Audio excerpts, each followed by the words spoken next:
안녕하세요. 윌리언웨어입니다. 오늘은 숨겨진 시계 고수에 대한 얘기를 조금 해보려고 하는데요. 얘기에 앞서 지난번 다빈치워치 시계 장인 최대영 사장님 영상 얘기를 우선 조금 하겠습니다. 영상에 대한 댓글 반응을 보니까 제 생각보다 훨씬 유명한 곳이었네요. 우선 영상 관심 가져주시고 재미있게 봐주셔서 감사합니다. 사실 몇 년 전 오버홀 맡기게 되면서 이곳을 처음 알게 되어서 별 생각 없이 시계 수리하러 자연스레 다시 찾았었는데요. 오버홀 때 그랬던 것처럼 시계 맡기고 나중에 다시 찾으러 올 생각이었는데 제가 수원 쪽에서 왔다고 말씀드리니까 조금 멀리서 왔다고 생각하셨는지 잠깐 여기에서 기다려보시라고 바로 해주시겠다고 하시더라고요. 너무 감사했죠. 그리고 나서 수리하시면서 하시는 말씀이 정말 주옥 같더라고요. 저도 중간중간 이런저런 질문도 드렸는데 티키타카가 잘 맞았는지 너무 재미있는 시계 이야기를 계속 들려주시더라고요. 영상에는 담지 못한 촬영 전 10분 정도 가량도 아주 재미있는 시계 얘기를 나누었던 것 같습니다. 대화 도중에 숨길 수 없는 유튜버 본능 때문에 이런 분의 영상은 꼭 담아놔야겠다고 생각이 들었는데요. 바로 사장님께 정중하게 영상 촬영을 부탁드렸는데 선뜻 허락은 바로 해주시지 않으시더라고요. 몇 번을 데모로 요청드리니 나 이런 거 별로 안 좋아하는데 그러세요 이렇게 말씀하셔서 바로 그때부터 영상에 담기 시작했습니다. 제 시계를 고쳐주신 것도 물론 감사했지만 한 분야에서 멋지게 인생을 살아오신 분의 영상을 담을 수 있었던 것 자체가 참 행운이었고 감사한 일이었죠. 오늘 주제가 숨겨진 시계 고수이지만 제가 살면서 멋지다고 생각하는 사람은 한 분야에서 소신 있게 실력을 연마해 오며 진정성 있게 살아오신 분들인데요. 범접하기 힘든 무림고수를 막상 상대할 때 느끼는 인간적인 매력과 경외감 같은 게 분명히 있거든요. 본능적으로 빨려들게 하는 그런 느낌이요. 그날따라 이런 느낌이 너무 강했었던 것 같아요. 영상을 제작하고 올리고 저도 꽤나 보람이 있었던 것 같습니다.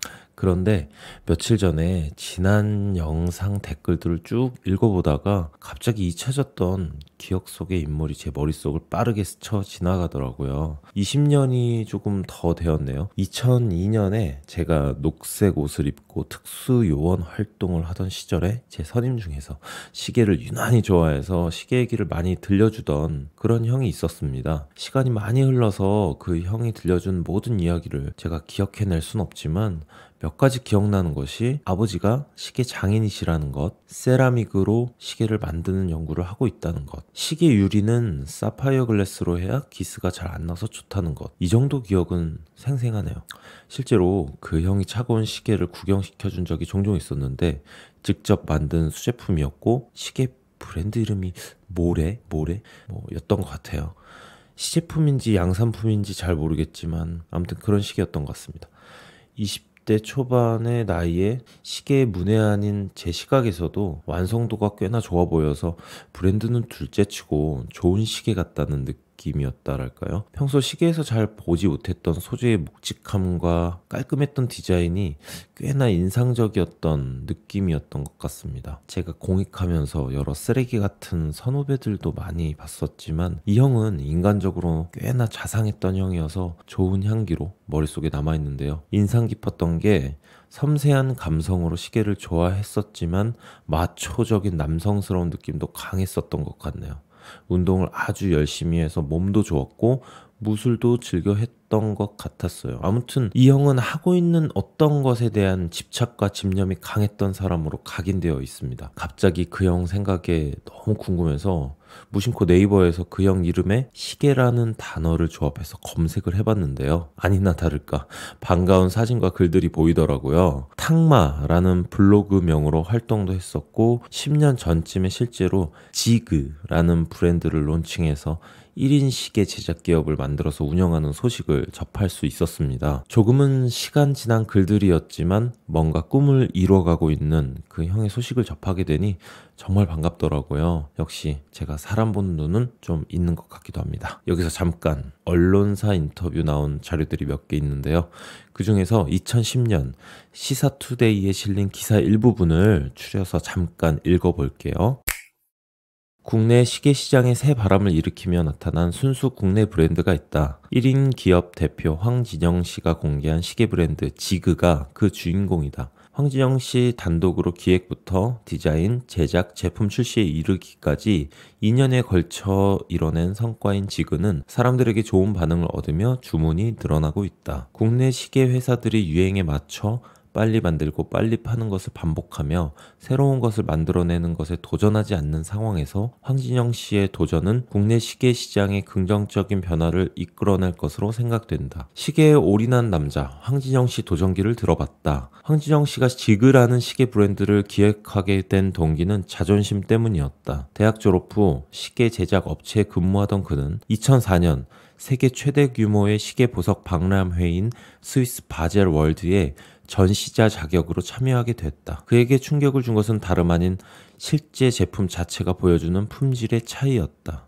스위스 시계가 좋다는 것은 알고 있었지만 현장에서 직접 보니 놀랍고 위축되고 화도 나고 자존심이 상했다. 그러다 언젠가는 한국에서 제일 좋은, 세계에서 경쟁할 수 있는 시계를 만들어야겠다고 결심했다. 우리나라는 시계 만드는 기술력을 갖춘 나라이다. 실제 우리나라에서 만든 시계가 스위스로 수출된다. 그럼에도 그들과 경쟁할 수 있는 시계를 만들어내지 못하는 것은 시장 여건이 좋지 않기 때문이다. 사람들은 시계하면 스위스의 명품 브랜드를 먼저 떠올린다. 그런 상황에서 아무리 품질이 좋고 잘 만든 시계를 내놓는다 해도 그들과 경쟁한다는 것은 무모한 도전일 수밖에 없다. 황진영 씨는 어떻게 해야 이런 시장 상황을 바꿀 수 있을까 또 고민했다. 좋은 시계를 만들려면 가격대가 올라가고 가격대를 높이면 같은 가격대의 스위스 제품을 찾을 텐데 여러 가지로 고민하다 그는 직접 만들어 팔면 되지 않을까 하는 결론에 도달했다. 기사 내용을 들어보시니 어떠신가요? 스위스 명품 시계와 경쟁해 보겠다. 그런데 비싸면 경쟁력이 없으니 좋은 시계를 만들되 가격을 낮추기 위해 처음부터 끝까지 내가 다 한다. 멋지지 않나요? 상당히 외롭고 고독하고 앞이 보이지 않는 길이었을 텐데 말이죠. 아쉽게도 최근 소식은 접할 수가 없어서 황진영님 근황이 어떤지 모르겠네요. 혹시 아시는 분 댓글 달아주시면 좋겠습니다. 세상에 잘 알려지지 않은 숨겨진 시계 관련한 고수분들이 손재주 좋은 대한민국에 참 많이 계실 것 같다는 생각이 듭니다.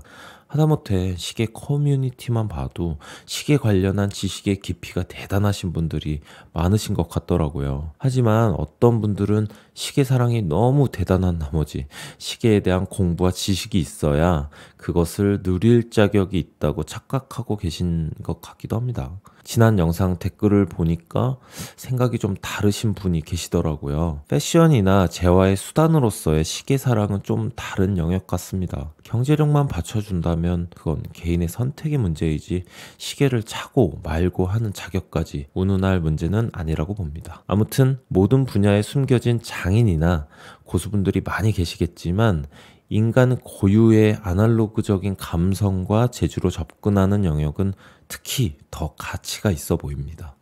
오직 인간만이 다룰 수 있는 것이잖아요. 이 영상을 보시는 혹시 무명의 고수분들이 계시다면 시계라는 영역을 떠나 지금까지 걸어오신 길에 박수 쳐드리고 싶고 세상에 좀 더 모습을 드러내 주시길 바라봅니다. 누군가의 인정과 평가가 꼭 필요한 건 아니지만 남몰래 쌓아둔 많은 재능이 세상에 펼쳐지지 못하고 사장되는 건 참으로 안타까운 일이기도 한 것 같습니다. 세상에 숨겨진 모든 고수분들께 이 영상을 바칩니다.